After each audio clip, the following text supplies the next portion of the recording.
Welcome back. Good Thursday morning, everybody. Thanks so much for joining us this morning. I'm Maria Bartiromo, and it is Thursday, July 24th. It is 8:01 on the East Coast. Columbia University has agreed to pay more than $220 million in fines in a deal with the Trump administration.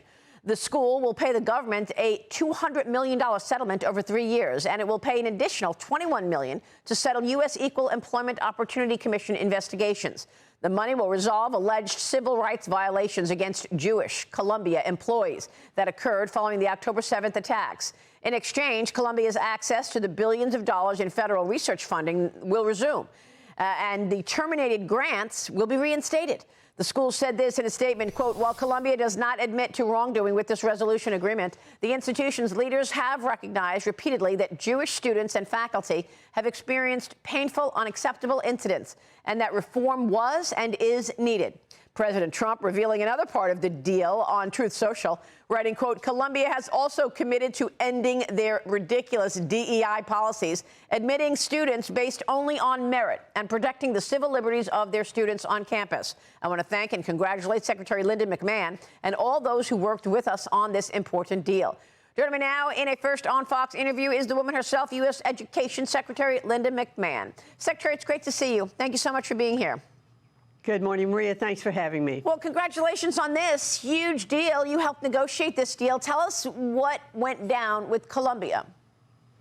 You know, this really started months ago. I met with then-President Katrina Armstrong and then her successor, Claire Shipman, because we were talking about the anti-Semitism protests that had happened at Columbia, especially after October 7th. And it was evident. I mean, it was covered broadly in mainstream media. You can't have students that are locked into a library on campus with other students pounding on the windows outside, yelling, death to Israel, death to Jews, and having incidents on campus that are just unsafe. Students did not feel safe on campus. And both of those presidents, Claire is still there now, recognized that there was a problem. They wanted to make sure that it didn't happen. We were very strong in our condemnation of these anti-Semitism acts that had taken place on campus. The fines were stiff. $200 million is a stiff fine, but clearly we're going to see action at Columbia, and I'm really pleased that we were able to come to this agreement because I think the students there that are on campus now can feel safe. Students and faculty know that they're going to be evaluated on merit. Hiring programs, you know, are being changed. This agreement also encompasses not only Title VI, but, you know, Title IX and other incidents to make sure that there's fairness across campus for all students. And I think that this is a monumental victory for conservatives who've wanted to do things on these elite campuses for a long time because we had such far left-leaning, you know, professors, and we had 27% of the students that are coming in, you know, are from outside of the United States. I think that's one of Harvard's stats. And so Columbia is clearly on board. I'm really pleased with this victory. It wouldn't have happened if Donald Trump were not president, and I'm really pleased to execute his vision for this, that our campuses are now they're what they should be. They're places for debate. They're places for education. They're not places for left-leaning riots and anti-Semitism. And I'm really pleased with this result. Well, you should be. I mean, this is an incredible victory. Many thanking you this morning for your leadership in this. Now, how will you ensure that the policies change at this university? Remember, I mean, look, Columbia Students for Justice in Palestine is a group that has been repeatedly at Columbia and protesting. The university did discipline nearly 80 students for their participation in the pro-Palestinian protests to separate them from the university, they said. But are you going to be tracking what goes on in terms of these protest groups at Columbia and what the university does with them and how they treat those protesters? And thank you for bringing that up, Maria, because that's a really important part of this agreement, because Columbia has agreed there's not only a monitor on campus that's going to make sure that the data is collected, that there's open access to all of the information, but there is also a monitor at the Department of Justice. And so we're going to make sure that Colombia does live up to this deal, not only in the short term, but for the long term. And I think this is a real legacy achievement. We're going to make sure that this is not just a short-term recognition and fix, but this is a long-term effect on Colombia. And we're really hopeful that this particular settlement agreement is going to be a template for other universities to follow, because I think it really does do what so many of us have looked at for our universities across the country for a long time, in saying that the viewpoints need to be balanced. This goes a long way towards that. And I'm just really pleased for the president. I'm really pleased for the students and the faculty at Columbia. I commend President Shipman for her part in the negotiations, for the conversations that she and I had, and the visits. And so it was good on both sides. And Columbia is, I believe, very serious about this. They're bored. And we welcome the changes. Well, and congratulations again. Incredible work on your part, Secretary. Now, the Education Department is investigating scholarships awarded to DACA students.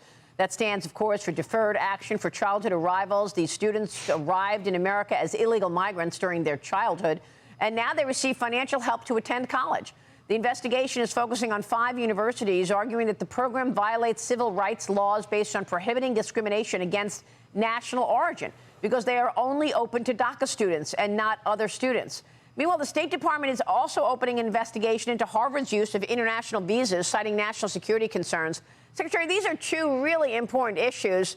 Take this on for us, because I feel like Communist China has been abusing our student visa program for a long time, using students as surveillance tools. And then the DACA situation, why wouldn't it be open to others, particularly those with American origin? Well, and you know, the investigations into these 5 universities relative to DACA really started to result from a complaint that came to us and said, this is what we're experiencing on campuses. So we opened those investigations, and they're ongoing. We really will get to the bottom of that, because clearly I think American students should have access, equal access, first and foremost, to scholarships. And undocumented immigrants should not have preference over our American students in those universities. And I applaud Secretary Rubio for really looking very hard and fast at the visas for these students, you know, that are coming in, because we do, and this is one of the big complaints against Harvard, is that they are allowing access to education at Harvard, giving preference over international students to American students, and that's just not right. And what about these visas and the Communist Party of China exploiting the system? What are your thoughts on the visa situation? How does that impact the education industry? Well, I would certainly rather that Secretary Rubio speak to the visa issue and how he's handling and conducting that investigation. But certainly, you know, a lot of students have come in on visas, and then they are open to the research that happens at universities, and then they go back, especially to China. And we know that there have been a lot of research information, a lot of trademark information, confidential information that's then taken back to China. And we need to keep our research here in the United States, and we need to focus on that. And I think that's one part of what Secretary Rubio is looking at. Yeah, you're doing so much. The Education Department also suspending the student loan forgiveness under the income-based repayment plan, one of 4 federal plans tying monthly payments to earnings and family size. Tell us what you're doing there. You're promising loan forgiveness after years of payments. That was the plan. Plus, interest will resume for borrowers enrolled in the SAVE Act repayment plan on August 1st. Well, Maria, you know, the loan debt is about $1.6 trillion for student loans. It was all suspended around COVID in 2020, but then it wasn't reinstituted again until we started it in just this past May. And since that time, we have recouped about $300 million in outstanding loan payments. Look, the government believes, as do I, if you borrow money, you have a responsibility to pay it back. I understand that during the Biden administration, there were promises of loan forgiveness, but there's never really loan forgiveness. You're just shifting that debt to other taxpayers, and that's not fair. So those who do owe money, we want to make sure, and we have provided 2 ways to repay under the big, beautiful bill to make it simpler for those who have outstanding loans to come back and repay their loans. We certainly want to tie it to income. This is not a punitive measure. This is open pathways to get people who are actually in default at this point. They can't buy homes or cars. Right. So we are saying them, please go online, talk to the representatives that can help you get on a repayment plan so that you are back where you need to be, and that and taxpayers then aren't paying that responsibility for that outstanding debt, which is just not fair. Secretary, let me end where I began, and that is on this Columbia settlement. Should we be looking at this with Columbia University as a precedent for perhaps other agreements with other universities? We are certainly hopeful that it will serve as a template. Harvard right now, their response to our outreach to them shortly after Columbia was to file a lawsuit. So that lawsuit is pending and ongoing. But we are still continuing in our conversations with Harvard. And I'm very hopeful that they will come to the table and we will have a resolution that will be outside of the courtroom, because I think that students, will benefit. And Harvard actually has already started taking measures, as we have seen with other universities around the country that are already taking steps before we, are actually coming to them or filing, complaints with them. Harvard actually replaced the head of its Center for Middle East Studies months ago. And it was in response, I think, to opening our investigation. So I do think this is going to serve as a template. That is my hope. And that we can return our university to really what they should be, which are places of learning, safe learning, open debate, open discussion, varied viewpoints that are on a balanced basis for the students in our country, and great research, because these universities do unbelievable research. Yeah. And that is why, the government and taxpayer money, I think, is well spent in good research. All right, we will leave it there. Secretary, great to see you this morning. Thanks very much for all of your work. Thank you, Maria. All right, Linda McMahon joining us.